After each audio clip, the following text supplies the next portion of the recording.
Hello everyone, very warm welcome to my channel learning with Komal. तो आज की video में हम एक एग्जामिनेशन क्वेश्चन कवर करेंगे जो कि हमारे प्रीवियस ईयर क्वेश्चन में आया था, क्वेश्चन पेपर में, कि what do you understand by Bretton Woods system, how Bretton Woods system is different from gold standard mechanism. तो इस वीडियो में आज उसका आंसर एक्सप्लेन करूंगी। वैसे तो मैंने ब्रेटन वुड्स सिस्टम के ऊपर एक सेपरेट वीडियो बना रखा है जिसमें मैंने सारा एक्सप्लेन किया हुआ है ब्रेटन वुड्स के बारे में।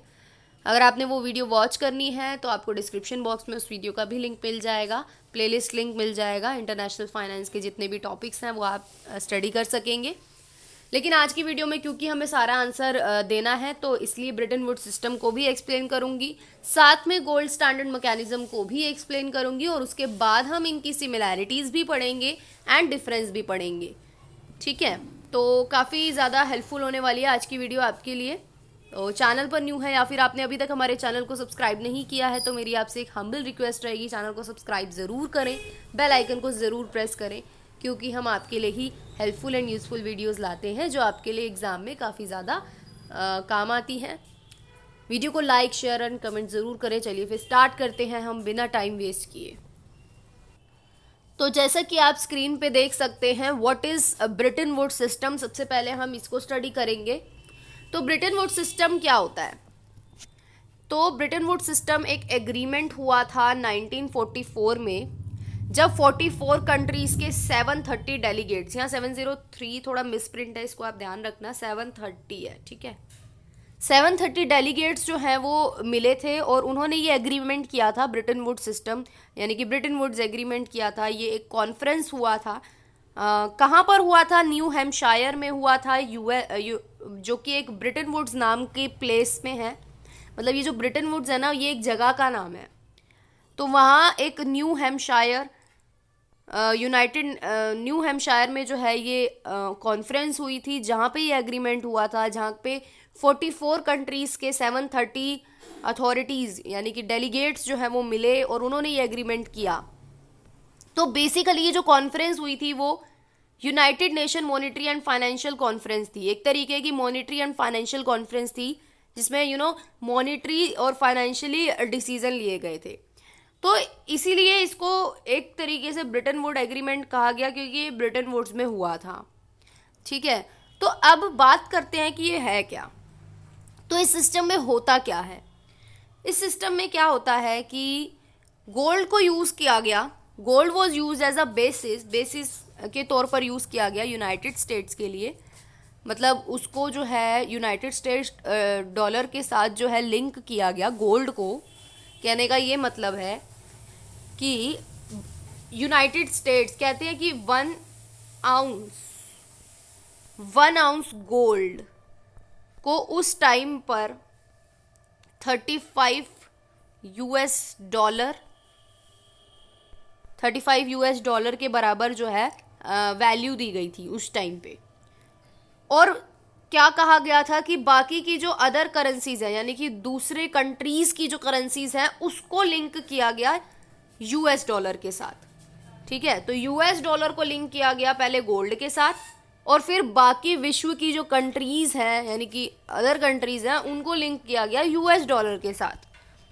तो ये जो ऐसा सिस्टम था, however came to an end in the early 90s। लेकिन फिर इस सिस्टम का एंड भी हो गया, मतलब कोलैप्स हो गया 1970 में। और इस कोलैप्स का जो अनाउंसमेंट दिया था वो दिया था उस टाइम के US president Richard M Nixon ने, जिन्होंने ये कहा था कि अब जो है ये सिस्टम जो है नहीं होगा। कहने का मतलब है US would not exchange gold for US currency. US जो है वो गोल्ड एक्सचेंज नहीं करेगा यूएस करेंसी के लिए। कहने का ये मतलब है ना कि 35 आउंस गोल्ड दो और यूएस डॉलर ले जाओ, है ना। लेकिन अब क्योंकि 1970 में इस सिस्टम का कोलैप्स हो गया था और अब जो है US would not exchange gold for US currency, ये प्रेसिडेंट रिचर्ड एम निक्सन ने अनाउंसमेंट कर दी थी।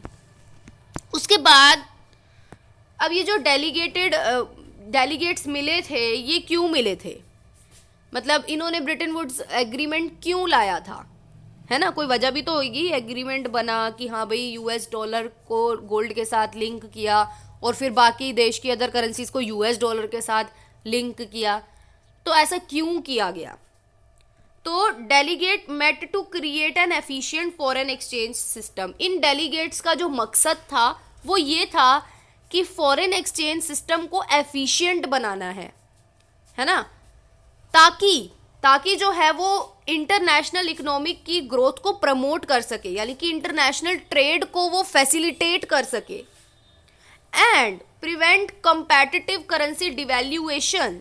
और जो जिन देशों की करेंसी जो है वो डीवैल्यू हो रही है, यानी कि कम हो रही है, उनको भी एक तरीके से ये क्या कर रहा है, कंपेटिटिव करेंसी को भी प्रिवेंट करने का ये सिस्टम था। Agreement created the world bank and international monetary fund. ये मैंने आपको उस वीडियो में भी बताया था जब मैंने ब्रिटेन वुड्स पढ़ाया था आपको, कि जब ब्रिटेन वुड्स एग्रीमेंट आया था ना, तो साथ में ये दो पिलर्स, मतलब ये दो इंस्टीट्यूशन इस्टेब्लिश हुए थे, the world bank and international monetary fund. ये दोनों इंस्टीट्यूशन जो है वो इस्टेब्लिश्ड हुए थे। Even with the dissolution of the Britain Woods system, कहने का ये मतलब है कि ब्रिटेन वुड्स सिस्टम का तो डिसोल्यूशन हो गया, यानी कि इसका तो कोलैप्स हो गया, ये तो बंद हो गया, लेकिन वर्ल्ड बैंक और IMF remain vital pillars for international currency exchange. लेकिन जो वर्ल्ड बैंक और आईएमएफ है वो अभी भी इंटरनेशनल करेंसी एक्सचेंज के वाइटल पिलर बने हुए हैं। भले ही इनका जो इस्टेब्लिशमेंट हुआ था वो ब्रिटेन वुड्स सिस्टम के बाद आने से ही हुआ था, लेकिन ब्रिटेन वुड्स सिस्टम तो ख़त्म हो गया, लेकिन ये अभी भी एक इम्पॉर्टेंट वाइटल पिलर्स की तरह है, रिमेन, और इंटरनेशनल करेंसी एक्सचेंज के लिए ये अभी भी है।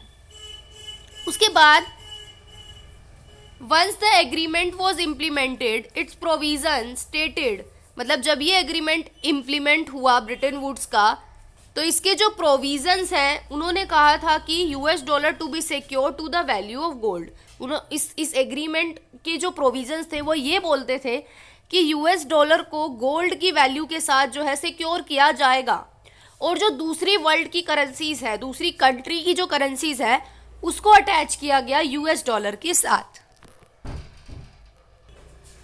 तो जब यूएस डॉलर के साथ गोल्ड को सिक्योर किया गया और अदर करेंसी की जो कंट्री की जो करेंसीज है उसको अटैच किया गया यूएस डॉलर की वैल्यू के साथ, तो उस टाइम पर at the time the exchange rate for gold was $35 for each ounce. तो मैंने आपको पहले ही बता दिया कि उस टाइम पर जो ये रेट था वो ये था कि 1 आउंस गोल्ड की कीमत $35 के बराबर थी।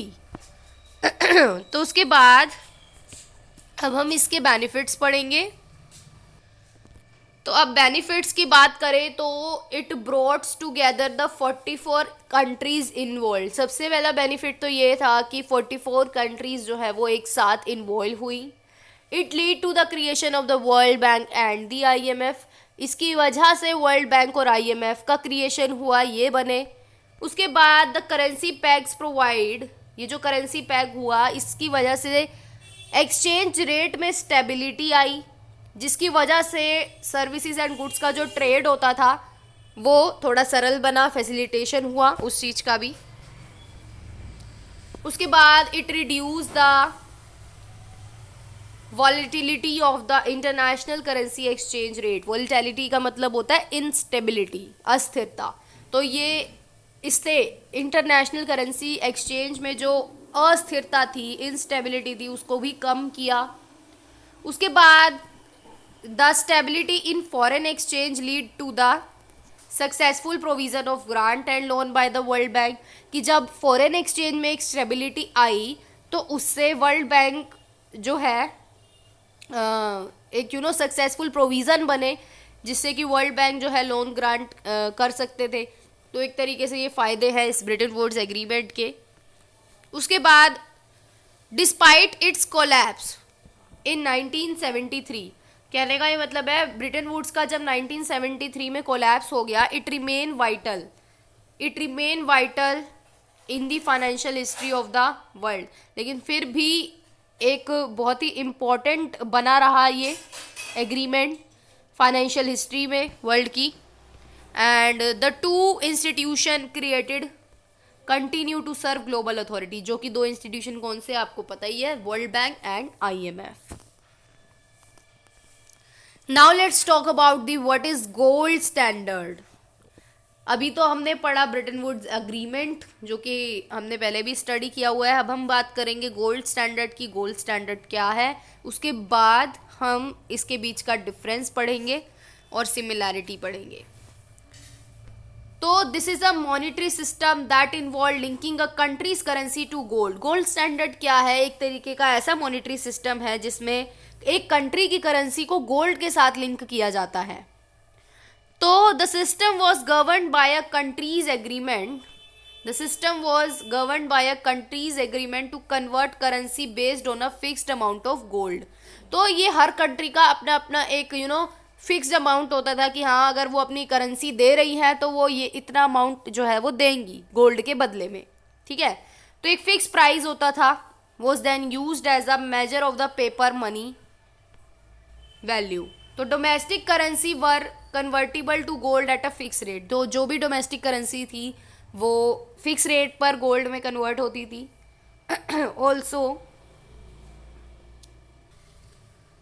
Also there were zero restriction, कोई रिस्ट्रिक्शन भी नहीं थी गोल्ड के एक्सपोर्ट और इम्पोर्ट पर, ठीक है। और the formalisation and development of the gold standard began in 1696 and 1812। तो ये जो इसका जो गोल्ड स्टैंडर्ड का जो ये बना और इसका जो डेवलपमेंट हुआ वो स्टार्ट हुआ 1696 से 1812 तक। And the gold standard is no longer in use by any government. अब गोल्ड स्टैंडर्ड नहीं यूज किया जाता किसी भी गवर्नमेंट के द्वारा। ब्रिटेन ने ये सीज कर दिया, कैंसिल कर दिया the use of the currency in 1931 followed by the US इन 1933। तो मतलब ब्रिटेन ने भी 1931 में इस गोल्ड स्टैंडर्ड मैकेनिज्म को सीज कर दिया, साथ में US ने भी कर दिया। तो this system was replaced by fiat money. फिर ये सिस्टम जो है वो रिप्लेस किया गया किसके साथ, fiat money, mandated by the government to use a given type of currency. तो इसके साथ ये रिप्लेस किया गया। इसके क्या एडवांटेज थी, advantage of the gold standard include due to the use of physical quantity of gold, क्योंकि फिजिकल क्वांटिटी यूज होती थी गोल्ड की। The issuance of the form of currency was controlled. तो करेंसी की जो इशुएंस थी वो एक तरीके से कंट्रोल्ड रहती थी। क्यों? क्योंकि गोल्ड का यूज होता था और फिर उसको जो है करेंसी में कन्वर्ट किया जाता था, तो इससे कंट्रोल रहती थी। तो it made it easier for the society to adhere to given rules, hence promoting a stable monetary environment. इस तरीके से एक स्टेबल मॉनेटरी एनवायरनमेंट को भी प्रमोट हुआ और ये थोड़ा आसान था। गोल्ड दे दिया और करेंसी ले ली, तो थोड़ा आसान सिस्टम था। अब हम बात करेंगे सिमिलैरिटीज़ की कि इसके बीच में सिमिलैरिटीज़ क्या थी, ब्रिटेन वुड्स सिस्टम में और गोल्ड स्टैंडर्ड में क्या सिमिलैरिटी थी। देखो, both were supported by global powers world wide. तो दोनों ही सिस्टम जो है वो ग्लोबल पावर्स वर्ल्ड वाइड के द्वारा सपोर्टेड थे, क्योंकि हर कंट्री जो है वो कहती थी लाओ गोल्ड दो और हमारी करेंसी ले लो, है ना। तो दोनों ही सिस्टम में ऐसा ही था, गोल्ड के बदले जो है करेंसी मिलती थी। और both aimed for a stable exchange rate. दोनों का एम ये था कि एक्सचेंज रेट सिस्टम में थोड़ी स्टेबिलिटी आए, ग्लोबल प्रमोशन हो ट्रेड का, ट्रेड जो है वो ग्लोबली हो, उसको प्रमोट किया इन्होंने। Now let's talk about the difference between Britain Woods system and gold standard is. अब हम बात करेंगे इसके डिफरेंस की, क्या डिफरेंस है। तो इसको हम याद रखेंगे 730 है, ठीक है, नॉट 703। तो ब्रिटेन वुड्स सिस्टम से आप क्या समझते हो? सबसे पहले तो डेफिनेशन का डिफरेंस है इस पे कि ये जो है ब्रिटेन वुड्स सिस्टम जो है refers to an agreement negotiated by 730 delegates from 44 country in July 1944 where currencies were pegged to the United States dollar. तो इसका ब्रिटेन वुड्स सिस्टम का क्या मतलब है? ये एक ऐसा एग्रीमेंट है जो कि 44 कंट्रीज के 730 डेलीगेट्स ने नेगोशिएशन किया था। कब किया था? जुलाई 1944 में किया था, जहां पर करेंसीज को United I mean US dollar के साथ जो है वो लिंक किया गया था। उसके बाद गोल्ड स्टैंडर्ड मैकेनिज्म की बात करें तो refers to a monetary system that involve linking a country's currency to gold, कि इसके क्या मतलब है कि गोल्ड के साथ जो है कंट्री की करेंसी को लिंक किया गया। यहाँ पे क्या था, यूएस डॉलर के साथ सारी अदर करेंसीज को लिंक किया गया था। इसमें क्या किया था, सब जितनी भी करेंसीज है उनको गोल्ड के साथ ही लिंक करना है, यानी कि गोल्ड दो और हमारी करेंसी ले लो। उसके बाद एक्सचेंज रेट सिस्टम की बात करें तो ये एक तरीके का ब्रेटन वुड सिस्टम में फिक्स एक्सचेंज रेट सिस्टम रखा गया, लेकिन गोल्ड में फ्लोटिंग था। क्यों? क्योंकि हर कंट्री कहती थी हम अपना फिक्स रखेंगे भाई, हमारा अलग है, तो कोई और कंट्री अलग रखती थी हिसाब।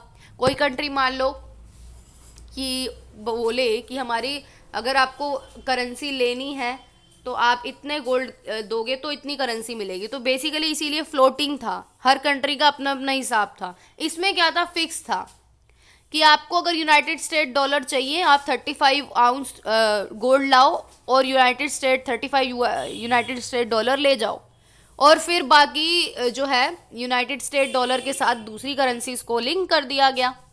तो इसीलिए यहाँ पे फिक्स एक्सचेंज रेट सिस्टम था, यहाँ फ्लोटिंग था। आई होप आज का आंसर आपको काफ़ी ज़्यादा क्लियर हुआ होगा। और वीडियो को लाइक शेयर कमेंट ज़रूर करें। Thank you so much.